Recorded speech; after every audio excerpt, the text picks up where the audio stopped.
Hello, and welcome to today's ACM SIGSOFT webinar. This webcast is part of ACM SIGSOFT's commitment to provide value to its current and future members. The ACM SIGSOFT webinar series features speakers from the Future of Software Engineering track at the International Conference of Software Engineering, as well as select keynote speakers and distinguished paper authors.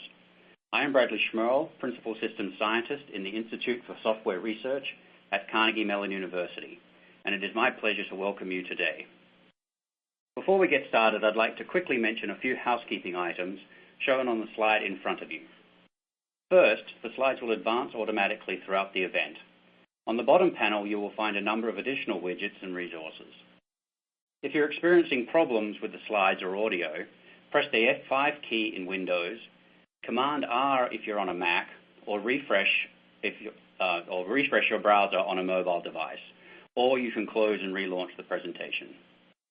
To control volume, adjust the master volume on your computer.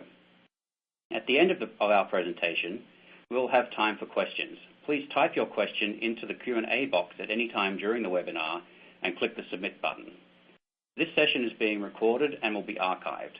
You will receive an automatic email notification when it becomes available. Today's presentation is Engineering Smart Cyber-Physical Systems by Danny Weyns from Linnaeus University and Thomas Bures from Charles University. Danny Weyns is a professor at Linnaeus University, Sweden, where he leads the AdaptWise research group. From October, he will be affiliated with Distrinet Labs at the Catholic Universiteit Leuven in Belgium. His main research interest is in software engineering of self-adaptive systems, where he is studying formalisms and design models to realize and assure self-adaptation for different quality goals. Thomas Bures is an associate professor at the Faculty of Mathematics and Physics, Charles University in Prague, Czech Republic. He is a chair of the Department of Distributed and Dependable Systems. His current research focuses on component-based modeling, software architectures, and multi-paradigm modeling of smart cyber-physical systems. Danny and Thomas, we look forward to your presentation today. Welcome to everybody. So in this webinar, we will talk about software engineering for smart cyber-physical systems. This talk is partially based on the outcome of a workshop that we organized on this topic at the last IGSI conference. So the aims of the webinar will introduce you with the notion of smart cyber-physical systems, and we will look into challenges that they pose to software engineers. We will look from the workshop outcome to some key themes that were discussed at the workshop related to software engineering of cyber-physical systems. And we will highlight open research topics that have been identified during the workshop.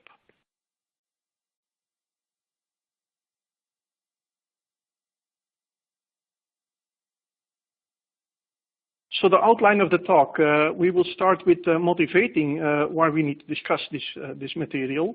And then we will give a short overview of how we organized the workshop, and then zooming into the core of the talk here. First, the different themes that have been discussed during the workshop, and then the research topics that have identified. We conclude with wrapping up, and then the floor is open for questions and answers to that. So for motivation, we start with a more general question: what are cyber-physical systems, for those of you who are not familiar with it? And then we will look into what makes it smart cyber-physical systems, and why are they so important, these kind of systems. Of course, then the obvious question for software engineers is, why are traditional software engineering approaches not sufficient to deal with this kind of technology?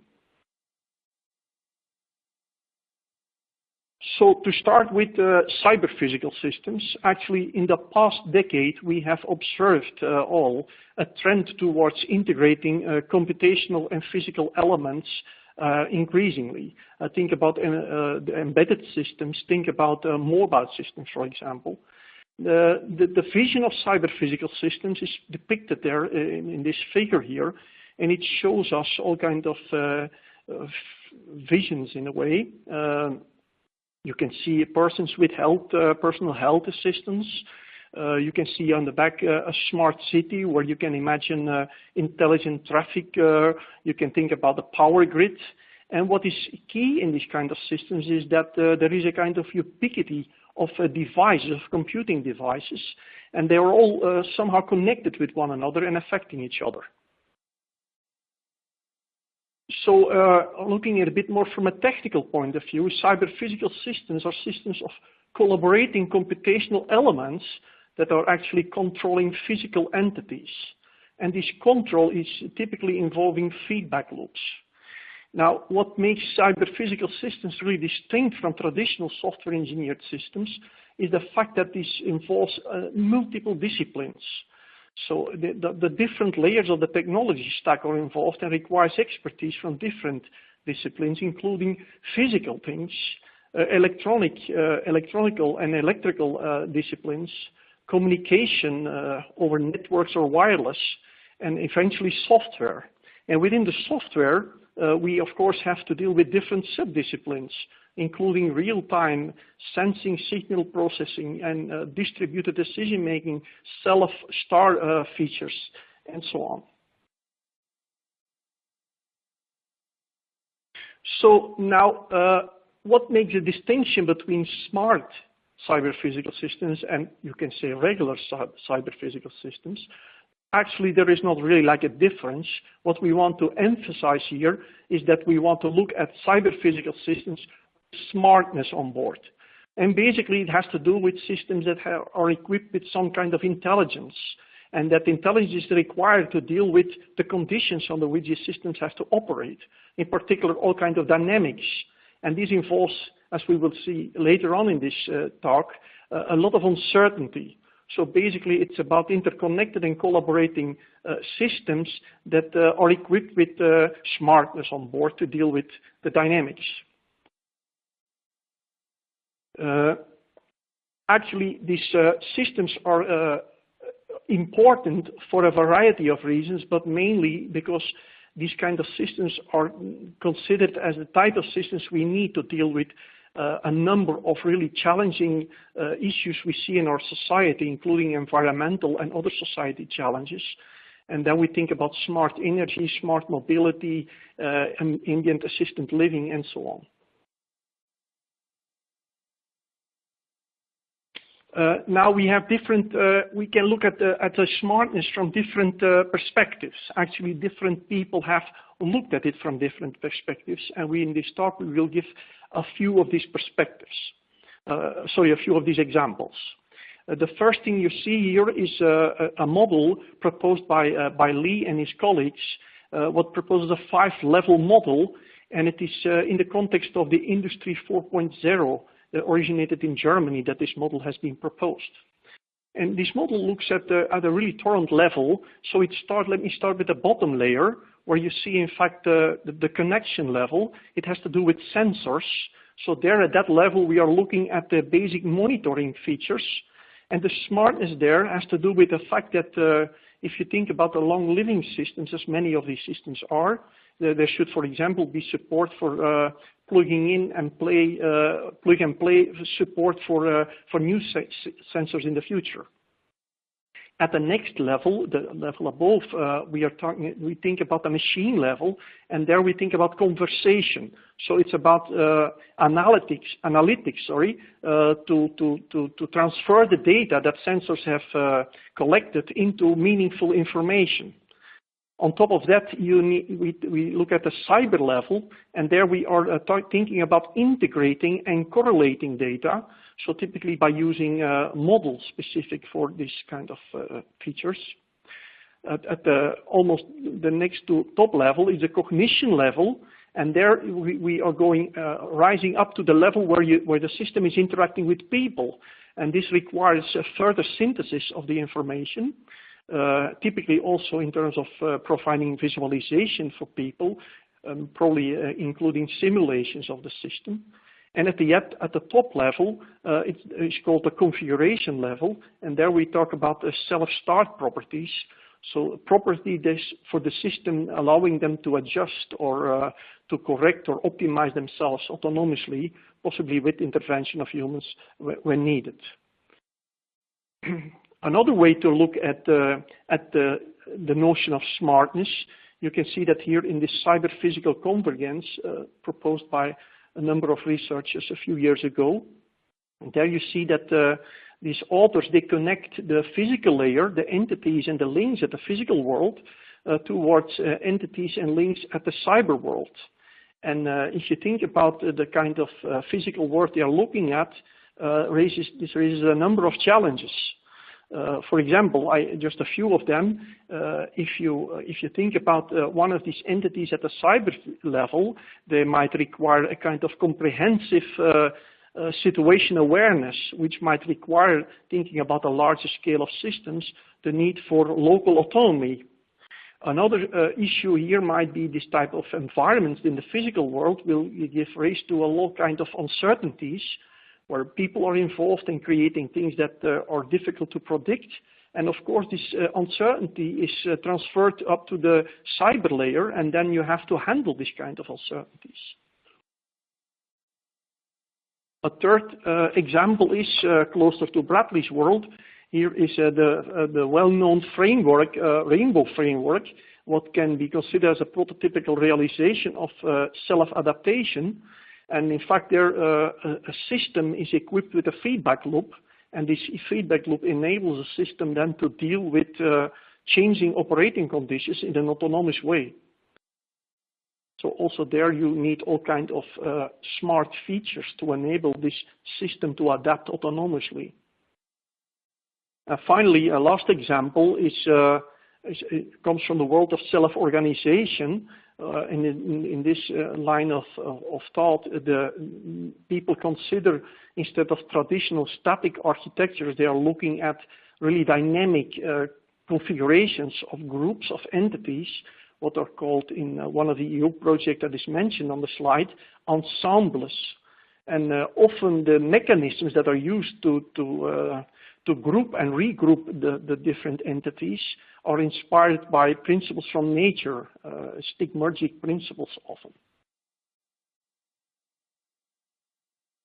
So let's now look at why traditional software engineering approaches are not really sufficient to deal with all these challenges. Well, if we look at the properties of the software systems, as I mentioned them before, we can identify different type of challenges. One of them is that we see like a kind of blurring boundaries between the hardware in these systems and the software. We cannot really design software just ignoring the hardware or the effects on the hardware. There is an inherent uncertainty in this type of systems that should be considered really first class. And the scale of the systems, if you think about the initial picture I showed, where you have a smart city, so the systems often they grow to a large scale, which raises a lot of complexity that goes beyond the traditional type of systems we have experience for to design. And a very important part is also the role of humans in general and end users in particular. In this type of systems, think about an intelligent traffic system. Humans have a very prominent role in the way the system is behaving and evolves. Another very important property is the open-endedness of these systems. Again, think about a traffic system. People come and go all the time. So this system should be conceived in such a way that it can handle with this kind of open-endedness. Often there is also a very strong notion of locality in terms of physical position of entities, which is also something that has to be dealt with. You see, there are many different type of properties that make these systems really challenging to design. Now, as I said before, engineering these systems, given the fact that they cross-cut the different layers of the technology stack, it requires expertise from a variety of fields. And what we see, of course, today is that these fields are fragmented. The experts in the different fields are hardly talking with each other. And even within the software engineering field, we have listed there a number of subfields that are typically relevant in this area. There are even subfields that are fragmented among each other, and there is hardly any discussion or sharing ideas between them. Now, the properties of the kind of systems we talk about, they really require to go beyond the classical layers in the technology stack As an example, if you think about adapting these systems, or if we think about different layers of the stack, you can adapt at different layers, but of course it will affect the way the system behaves, and we need in another way to look at adaptation, looking from, it's something that cross-cuts the different layers. So then the fundamental question is now, how can we combine the expertises in such a way that, that we can build these systems in a trustworthy way? So to deal with these challenges, or let's say driven by these challenges, Thomas and I and two other organizers started with this workshop on software engineering for smart cyber-physical systems. And basically the goals for the workshop we have put forward were, first of all, trying to understand the problems, to get a better grip on what are the problems in software engineering of these kind of systems. Then we want to study the underlying principles that provide the foundation for engineering these systems. And among them are, for example, how to handle uncertainty, how to reason about uncertainty. A particularly challenging thing is how to deal with emergent behavior. If you think about a large-scale system with decentralized control, the behavior of such system is very difficult to predict, and then how to keep the system behavior within certain boundaries. Another fundamental problem is distributed control, which is still today an open research challenge in general.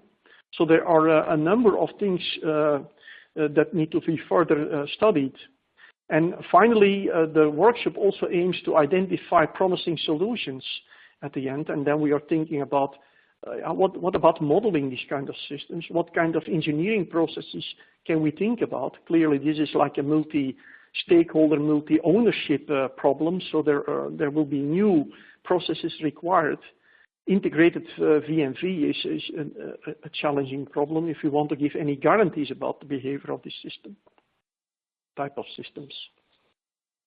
So the first edition of the workshop, as I said, was organized at the last IGSI in Florence. Just for the record, we got 19 submissions for the workshop, and 10 of the papers that have been submitted were accepted. Briefly, in the morning session, we had a keynote talk from David Garland at Carnegie Mellon, professor at Carnegie Mellon University, and we provided floor for the participants, in particular the paper presentations, short presentations. And then the main part of the workshop was actually in the afternoon. The morning was just prepare the floor for the afternoon, where we had discussion groups, and then at the end, discussion in a plenary session. So I will start with, as I said in the beginning, we will first look into the themes that were discussed at the workshop, and these themes were mainly driven by the papers we received, and then afterwards we will look into the challenges that came basically out of the discussion sessions in the afternoon. So the first theme is about modeling challenges, and it is basically inspired by the talk David gave during his keynote. So as David pointed out, consistency and completeness of cyber-physical systems is a very challenging problem, thinking about the fact that we're talking about this cross-domain issue. So existing approaches are hard to model in a consistent and in a complete way a system that cross-cut the different layers. If you don't have good models, then it's difficult to analyze and give any assurances or guarantees about completeness or consistency. And another important point made by David was the integration of humans, as we traditionally in software architecture, for example, are not really taking humans into the modeling as first-class entities. So David elaborated on the way they are working on that, and actually his proposal was to put software architecture as a kind of central unified artifact to deal with the engineering challenges. And in fact, it's not surprisingly if you see that software architecture and software architects in particular have been always been the bridge that bridges different stakeholders in engineering software systems. And in this case, of course, if we think about cyber-physical systems, software architects should also bridge not only stakeholders but also disciplines. And the last point about stochastic multiplayer games, David explained in his talk how to deal with humans in the loop, and proposed there an approach based on these games to deal with that. So then the second theme of papers were about faults and conflicts, and in fact this has all to do with the fact that we need consistency, and consistency of cyber-physical systems is a really multifaceted topic. You need to, there are the different papers that we are looking at, that we hear there, they are looking at different aspects related to that. One of was the localization of faults in models. And then, of course, given the fact that there is uncertainty, there might be used, the authors propose statistical models for modeling behavior, and then based on traces of the behavior, they could identify faults in the behavior of the system. Another level of conflict identification is cooperation of cyber-physical systems. So in that sense, cyber-physical system consists of many interacting entities, and there might be conflicts among entities, and then you have to deal with these. And the authors in one of the papers proposed there to use metadata, to add metadata, and use that to handle the conflicts in an automatic way. Finally, there was also a paper presentation about specifications, or when conflicts in specifications when the cyber-physical systems evolve. And given the longevity of these systems, evolution is a natural element of it. And the fact was there that they were looking at versioning and how to link artifacts, engineering artifacts, taking into account versioning. They actually proposed to extend versioning beyond the traditional versioning of software, and also looking into the artifacts that are used to deal with the engineering itself. Then there were a session about modeling, testing, and verification. And this session has again to do with the dependencies that cross-cut across the technology stack. So first of all, there are a variety of uncertainties. Uncertainty is a very multifaceted element. They can come from different elements. They can come from censoring information. They can come from the uncertainty in terms of sensing information. They can come from models that are not accurately representing data, or it is impossible to represent the information accurately. It might also go farther in terms of you build the system, you deploy the system, the goals might evolve, and at the moment when you were designing the system, it was difficult to anticipate how these goals could evolve. Nevertheless, the system cannot go down, and you need to handle this uncertainty. Then there was also another talk about the high-level application requirements versus resource-limited microcontrollers. And again, this shows the fact that you are going from very low levels, where you are close to the hardware or at the hardware level, up to the high-level application requirements, and then how to match these different worlds. The last paper we got in this session was a very interesting empirical study that actually was looking into how software engineers perceive the use of tools and techniques for testing, verification, and validation of cyber-physical systems. So there were a lot of interviews with software engineers about the perception, how they perceive the existing tools. And the main outcomes of this study were that software engineers, they consider traditional testing approaches as not sufficient enough in terms of rigor to detect errors for cyber-physical systems. They identified that engineers were really more as expected interested in using formal methods, however, to verify properties. However, they were disappointed in terms of the support that the existing tools provide, both in terms of expressiveness and in terms of intuitiveness or even efficiency, well-known scalability. And then finally, also identified that existing simulation tools are not really prepared to deal with the challenges of integrating cyber and physical elements as a support tool for verifying properties of systems.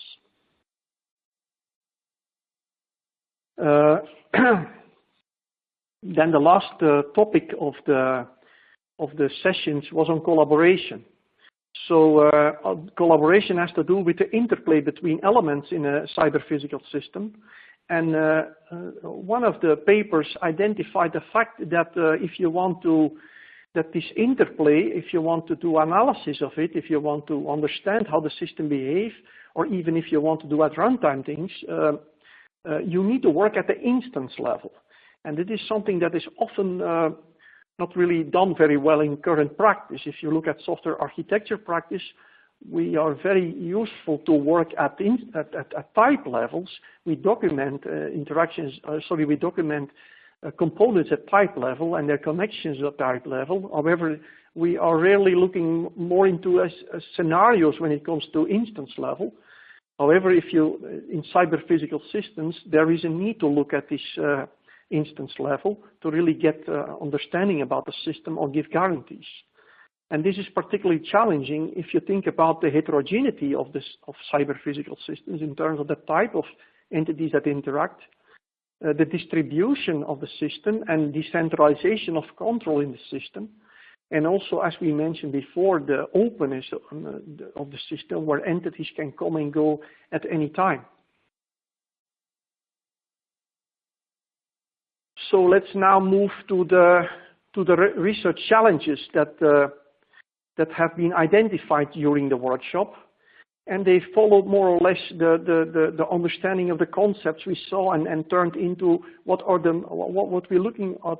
Really are looking at what were the concrete issues to resolve the different problems we identified in the teams. So there were 4 groups that were looking at different types of research challenges. The first one is aligning different disciplines. So the second group was how to deal with humans in the loop. The third topic was initially pragmatic versus systematic engineering, but it turns out that it was pragmatic and systematic engineering. And the last topic has to deal with was on uncertainty in cyber physical systems. So the first research challenge relates to the topic that has been mentioned here a few times already, how to align different disciplines. And you see there in the example that different disciplines have to interact with each other. Software engineers with control engineers, with mechanical engineers, you name it. And typically, one discipline looks from its own perspective and might put some kind of abstraction of the other disciplines within his own understanding. Given the fact that we need to integrate disciplines, the general understanding during the workshop was that we have to understand each other and learn from each other. And in particular, we should take an open-minded perspective and respect each other as a discipline, each other in his expertise. Every expertise, of course, every discipline has its own proven expertise, and it is important that we respect that for each other. It might sound like a bit strange, but it is often an issue that when you talk with people in this field, that there is like a kind of minimalization of the expertise or the relevance of another discipline. Of course, if we want to talk with each other and understand each other, we have to think about what language do we use to talk with each other. It's a language issue. What vocabulary do we use when we express information from our own domain to another domain? And it's important for research to understand what is a good vocabulary for that. As David was telling in his keynote talk, we might start from software architecture as the central vehicle around which we build things, but obviously mechanical engineers, they have their own view on the world, and it is and it has to match with that. Control engineers the same. There has recently been a lot of interaction between software engineers and control engineers in the world of self-adaptation, and these issues of mismatching vocabulary is a prominent issue there. Another important aspect in terms of understanding each other is also understanding what assumptions are different disciplines making. So we have to handle these different facets. What was proposed during the workshop is in fact in line with one of the paper presentations that I was mentioning before, is really first to understand. And empirical research could help to understand a bit better what is the world of cyber-physical systems. So if you think about there is an alignment problem of disciplines, then we should investigate to what extent is there a problem. To what is there awareness or is there lack of alignment within the world of cyber-physical systems? And if there is a lack, we should identify how big is that gap and exactly what is the problem there. Where are the things that are hampering disciplined engineering practice? We even should ask ourselves the question, is there really a need for alignment? And if so, then of course we have to identify where. What we think is a very important facet here, also from an academic point of view, is what is the role of education in this all?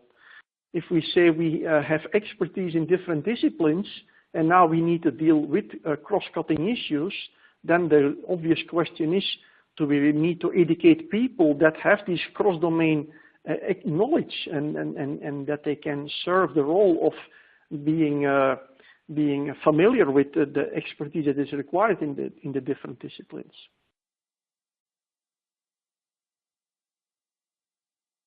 Another challenging aspect is humans in the loop, as we have mentioned before.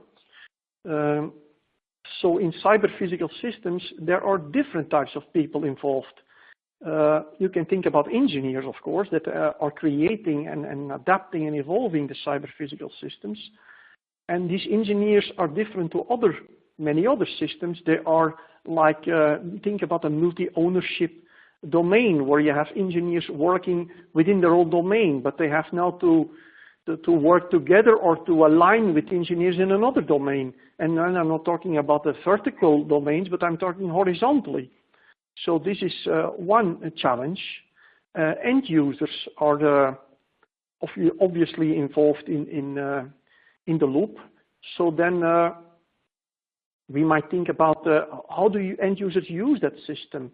What do they need to know, and what about the state of the system? How to handle changing requirements, and how to involve humans in that sense. Another type of humans that are affected by cyber-physical systems are those that are system external. They are not involved directly in the functionality of a cyber-physical system, but they might be affected by it. Think, for example, you have an autonomous driving system, but people on the street, they are somehow involved in the way the system behaves, and that will affect the cyber-physical system. So actually, people in general are a source of uncertainty in this system, and then in particular, those people that are external to the system are part of this uncertainty, and they are important as they might be affected by the system itself.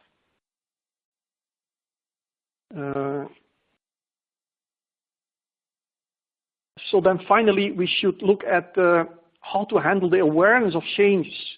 So if humans are involved in the loop, there is of course a whole issue about to what extent do we have to involve people. So what should be like a notification model?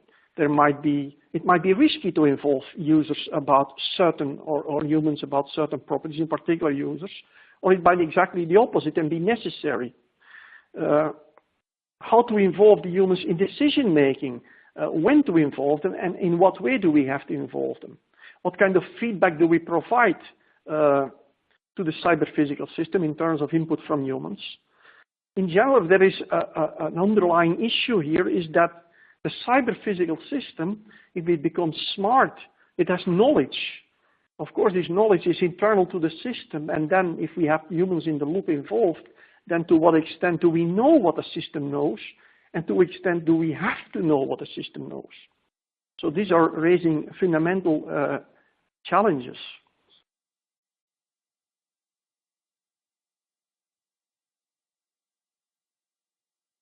So then to what are the effects of changes and end users introduced to the cyber-physical system? So there are a variety of things that have to do with changing the cyber-physical systems and the role of humans in the loop.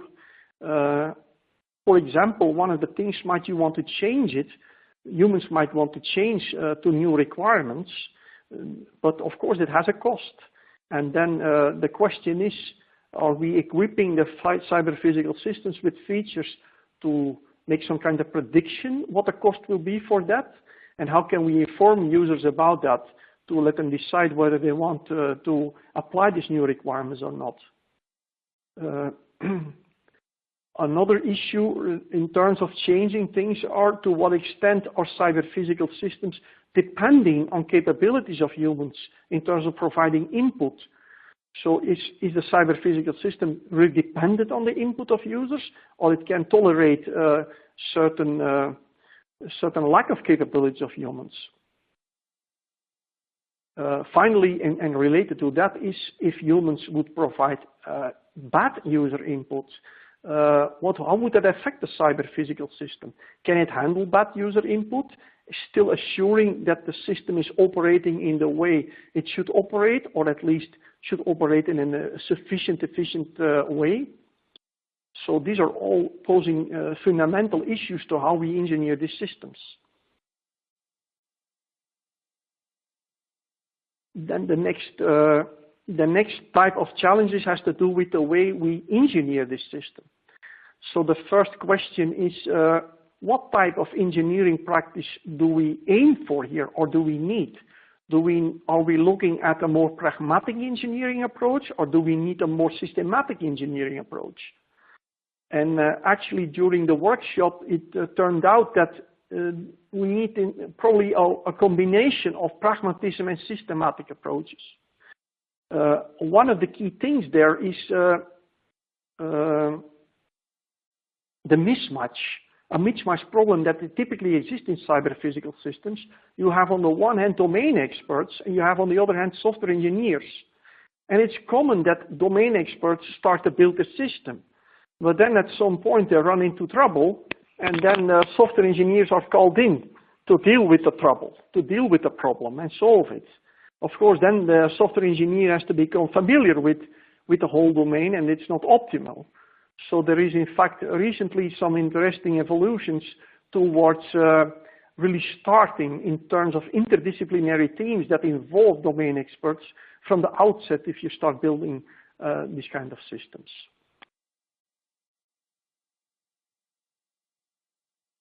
Another issue in terms of pragmatism versus systematic engineering is to what extent can we really exploit and rely on smartness?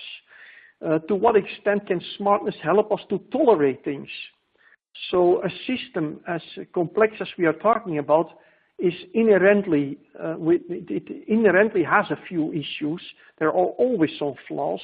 And then to what extent can smartness help us to deal with these inherent issues and allow the system in fact to keep working in a satisfactory way? Another very important aspect in terms of composition of systems. When we talk about composition, we talk about the fact, for example, that we are in an open world. In an open world where entities can come and go, it's difficult to deal with that in terms of modeling, for example, to deal with that in terms of assurances, in terms of evolution. So open-endedness should become a first-class aspect of modeling and engineering these kind of systems. And in particular, if we want to think about consistency and security, these are very challenging problems. Finally, we believe there is a need for a kind of seamless integration of design time and runtime activities. So the traditional way to look at software where we design software, develop software, deploy software, and then let the system work at runtime. As soon as a problem arises, it comes back to the engineer. Is now something that we have to move into a world where these two activities are integrated with one another. The fact that we have uncertainty raises the issue of we cannot design with full understanding and full knowledge the system, and so certain facilities have to delegate it into the runtime, and then the system should support adaptation at runtime to deal with these uncertainties. So we have talked about some certainty in a number of slides here today. And here we list a number of these challenging things we have to think about when we talk about uncertainty. We have spoken already about goals and requirements. They might change while the system has to keep functioning. Obviously, there might be uncertainty in terms of the environment. The resources that are available might not be available as expected. Nevertheless, the system should deal with that in a way.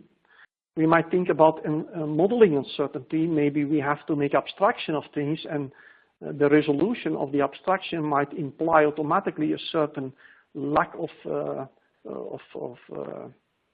might introduce a certain level of uncertainty. Behavior uncertainty, as we said before, humans in the loop automatically introduce their behavior might be not as expected. The emergent behavior of systems where control is decentralized, and even that uncertainty might raise from the adaptation of the system itself. We might adapt the system, but maybe the adaptation itself is not fully controllable. Maybe we don't know exactly how long it will take before a certain adaptation will be effected. So it introduces another type of uncertainty. So you see uncertainty, it should be clear that it is a concern that has to be dealt with from the outset, actually. And the discussion at the workshop, in fact, evolved towards a runtime adaptation. So we need, for runtime adaptation, we obviously methods how to monitor the system, and then how to analyze, plan, and enact the changes. And the idea that was raised at the workshop was a kind of perpetuability perspective on engineering.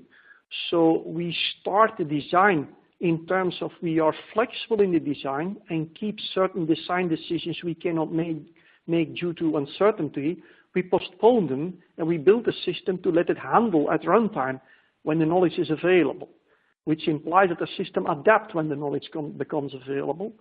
If the system then faces an issue that it cannot handle, then it returns to the engineer, and then the engineer can have a look at it and can deal with it, and then evolve the system and deploy online the evolved system, and then the system again can, with its new features, adapt whenever it is needed, and if it faces a problem, it returns to the engineer, and you get this kind of perpetual approach where the human and the system are interacting with each other continuously over the lifetime of a system. So to wrap up here, what we have said is that these smart cyber physical systems, they are a very important evolution that we notice, and they are important. They are important because these kind of systems are required to deal with different environmental and societal challenges that we face nowadays. On the other hand, although they might be necessary, they are not obvious to build. Actually, they are very challenging. And we have presented here a number of aspects and challenges related to these aspects for software engineers. The key observations that we have seen from this from the workshop are that engineering this type of systems requires a really truly multidisciplinary approach. We can really no longer escape on the fact that we have to sit together with different disciplines to deal with the problems these systems pose us. It's important to consider humans here in this engineering of these systems truly as a first-class player. And actually, the dominating aspect in the engineering here is uncertainty that cross-cuts everything. The system is continuously subject to change, and that introduces uncertainty that we have to handle from the outset of engineering these systems. So we see a number of long-term challenges here, and the first one is to understand how to align the disciplines. So we need to think about what are languages, what are the type of models and methods we need to engineer this system, and then how can we handle this? Then as I refer to this perpetuability of the engineering, we have to understand better what does that imply.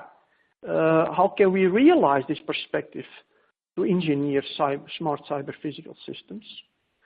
And finally, we believe that it is very important that we don't postpone the fact that we should define some prototypical applications, exemplars if you like, that allows us to drive our research, to evaluate and compare the new things we develop, the methods, the techniques, the tools, and so forth.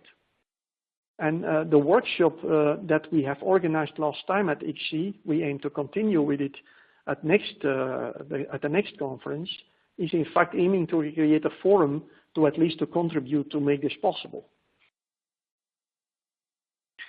So the last slide here will list a number of resources that those of you who are interested can find online. And the proceedings of the workshop, there is a link there. And there are a number of resources from the presentations, from the workshop, that you can also find online, the link at the bottom. So that concludes my talk. I leave now the word to Bradley to start with the questioning and answer. Thank you, Mr. Weyns. Our first question is related to testing. So the question is, how can these kinds of systems ever be tested? And if we're thinking about trying to design the systems with testability in mind, can you outline any challenges that we might have? Yeah, thank you, Bradley.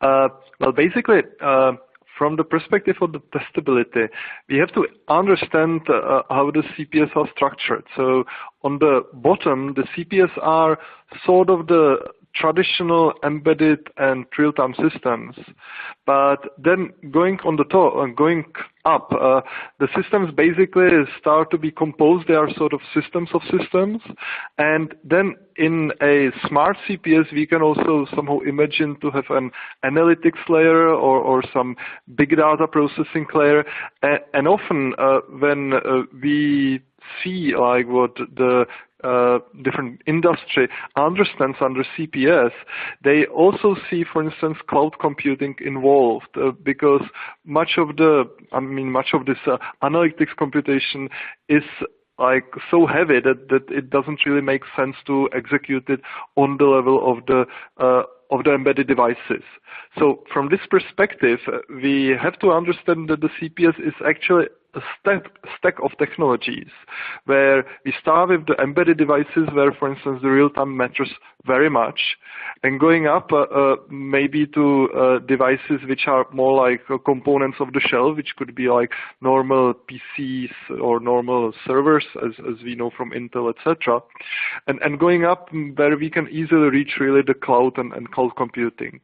And so when speaking about testing and the testability of the CPS, we kind of have to combine the testing at these different levels. So on the very bottom level, I would say the testing and testability has really to point in the direction as the embedded systems and the real-time system have been tested traditionally.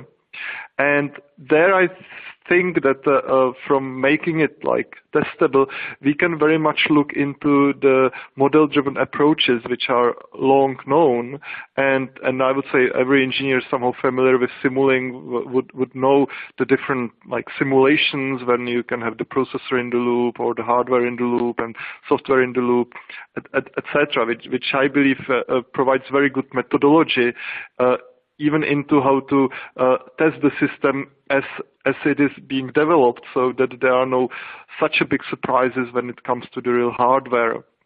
Then of course the testability of then of course we have the communication and then we have the data aggregation, where probably we could imagine some approaches to testability as we know from networks, and then going up we probably would have to look into some testing approaches that we may know from cloud. But the thing is that all these things actually have to be treated together. And another difficulty here is that typically we have to have some particular environment in mind. So I believe what will be needed for CPS to allow for testing, and that will be basically we will need to have good simulators. This is also because the CPS are supposed to be or will be or are heavily distributed systems, and we know from our experience that testing a distributed system is a bit of nightmare. We kind of need artificial environments where, well, environments which are close to reality, but still where which we can easily scale up, so that we don't really need to employ 10,000 people just to test the system, but that we can somehow test it on a server farm and get comparable results. And from what I have seen so far, there are pieces which can be combined. So, for instance, we have state-of-the-art network simulators, could be NS or could be OMNet++. We have simulators which simulate mobility. We have simulators which simulate, for instance, different domains. So, for instance, you would have a simulator for traffic like MatSim, where you can really simulate the traffic in urban settings. We have simulators for physics and the dynamics of the systems. But I would say the challenge will be really to be able to somehow put together all these simulators in some more comprehensive manner, so that we could really reason about the different levels that Dennis spoke about, so that we can reason about them all together and still get some results which would be representative, which would reflect the reality. And of course, coming to this, reflecting the reality, maybe this could be also helped by having some computational models, which are kind of which are more friendly to the testing, or more friendly to the simulation, so that they really ensure that the results in simulation are close to results which we can get into reality. So I would say we have to really imagine this whole span, and then like seeing the testing on the individual levels, but then seeing it all together, and that, in my view, is a challenge. I don't think that there is or I haven't heard about any solution which would be really able to provide satisfactory results in this field. Thank you. Okay, thanks, Thomas. One of the audience members had the comment that we maybe need more precise ways of describing behavior of physical systems in a way that makes sense to software engineers. But the more general question that they had was, is there a need for some kind of alignment between all these different models? And if there is a need for alignment, at what stages and in which models should the alignment be done? Yeah, thank you. Well, definitely the alignment is what it calls for. We can actually see it like coming from different disciplines. Actually, all the different examples that we were, of the notion of smartness that we were showing at the beginning, and also what we can hear as the experience from industry or kind of what's coming from the different disciplines. It is essentially a desperate call for alignment. So in a way, the alignment is needed, and we see it very much.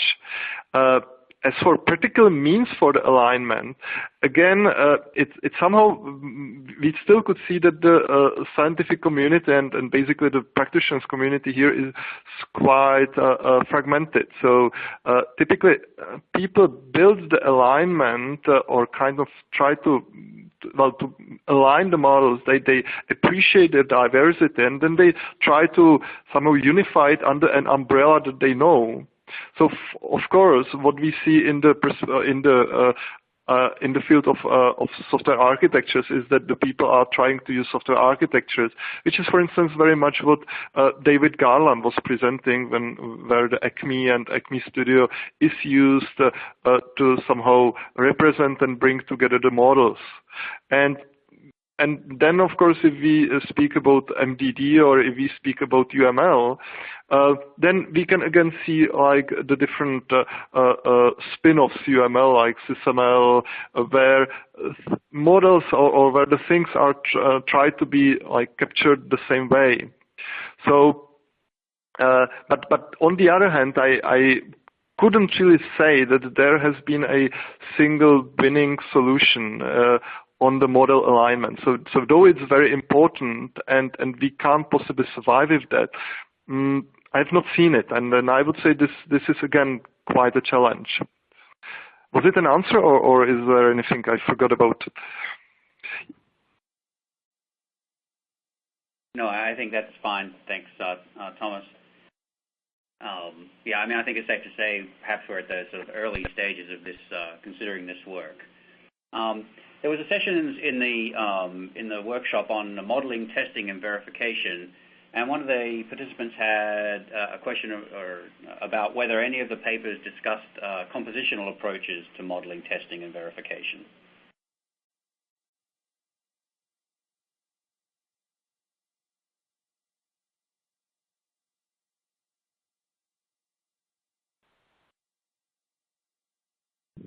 Okay, it seems like we have lost connection with... yeah, sorry, Bradley. We are back again. Sorry, we just got disconnected. No problem. So we are back again. Okay, so one of the participants was asking about the modeling, testing, and verification session, and wondering whether any of the papers discussed compositional approaches to those things. Well, actually, they did. We had one paper which was looking into how the system can be decomposed so that its particular properties can be verified, which I think was the paper by Professor Podgórsky, and quite a few of them were also aiming in this direction. Essentially, what we can see in this direction is that the verification by itself is quite difficult. The verification or any formal analysis in the CPS, which are more open-ended, is even more challenging, and especially when we start combining the discrete and continuous word, because then sometimes it's heading in the direction of the hybrid systems, where the knowledge is even less than there is for classical discrete event-based systems. And of course, one of the main approaches to tackle this explosion or to tackle this complexity is partitioning. The very nice thing about CPS, and I think this is something that has not been really so much utilized so far, but I think it has to be, is to utilize the principle of the locality, so that the things which are close to me in the physical world are more important and are probably going to influence more the analysis than anything else which is on the other side of the world or in another city. So to make it brief, it has been discussed. It is important, and I would say there is still quite a lot of potential in making use of the good specifics of the CPS to make the analysis much easier, so as not to handle it in a general case, but to handle it with the specifics of the CPS. Okay, thank you. I'm afraid we've run out of time today. I'd like to thank Professors Weyns and Burris again for their informative presentation and insightful answers to the many questions. Special thanks to each of you for taking the time to attend and participate in today's webinar. This webinar was recorded and will be available online in a few days at www.sigsoft.org/resources/webinars.html. You can find announcements on upcoming ACM and SIGSOFT webinars and other ACM activities at learning.acm.org and www.sigsoft.org. That said, this is Bradley Schmel saying goodbye for now. Thanks again for joining us, and I hope you will join us again in the future.